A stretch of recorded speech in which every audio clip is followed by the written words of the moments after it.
موشکبارانی بارەگاکانی کۆمەڵ لە ناوچەی هەورامان لەلایەن ویلایەتە یەکگرتووەکانی ئەمریکا و لە میانی جەنگی داگیرکردنی عێراقدا ئەڵقەیەکی دیکە بوو لە گێچەڵ و شەڕ پێفرۆشتن لە بەرانبەر کۆمەڵی ئیسلامی ئەو کات و کۆمەڵی دادگەری ئێستا پیادە دەکرا. هەروەکو بەرپرسانی کۆمەڵ جەختی لێ دەکەنەوە. کۆمەڵ هیچ کات بەشێک نەبووە لەو شەڕ و ململانەیانەی کە لە ناوچەی هەورامان لە ئارادا بوون. هەر بۆیە بۆردومانکردنی بارەگاکانی لەلایەن زلهێزانی جیهانیەوە و شەهید و بریندارکردنی دەیان سەرکردە و پێشمەرگەی ئەو حیزبە لە ستەم و ناڕەوایی زیاتر هیچی دیکە نەبوو. بەر لەو ڕووداوە لە چەندین بۆنە و وێزگەدا لایەنە شەڕکەرەکانی ناوچەکە دەیانویست کۆمەڵی ئیسلامی لە ململانەکانی خۆیان تێوە بگلێن و بیکەن بە تەرەف لە شەڕ و ئاڵۆزیەکاندا کە لەلایەک بڕوای پێی نەبوو، لەلایەکیش دەیزانی جگە لە زیان و ماڵوێرانی هیچ بەرەنجامێکی بۆ ناوچەی هەورامان و خەڵکەکەی نابێت.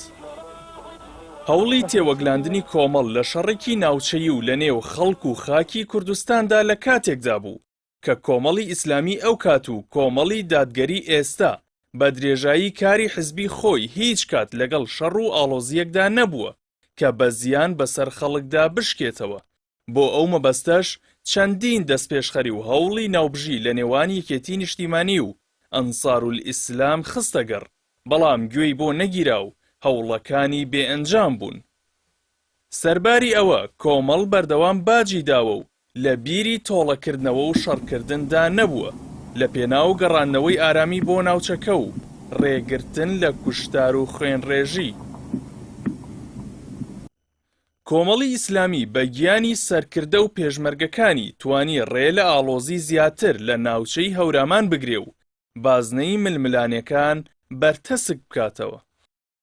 کۆمەڵ وەک حیزبێک کە ئارامی هەرێمی کوردستان و کاری سیاسی وەک پرەنسیب تەبەنی کردووە، سەرباری ئەو گورزانەی بەناڕەوا و غافڵگیرانە لێیدرا کە خۆیان بینیەوە لە بۆردومانکردنی بارەگاکانی، شەهیدکردنی مامۆستا عەبدوڵڵای قەسرێ، دەستگیرکردنی مامۆستا عەلی باپیر و ژمارەیەک سەرکردەی حیزبەکە لەلایەن ئەمریکاوە. سەرباری هەموو ئەمانە توانی بەزوویی هەستێتەوە و وەک لایەنێکی سیاسی سەرەکی لە کوردستان ڕۆڵی خۆی بگێڕێت.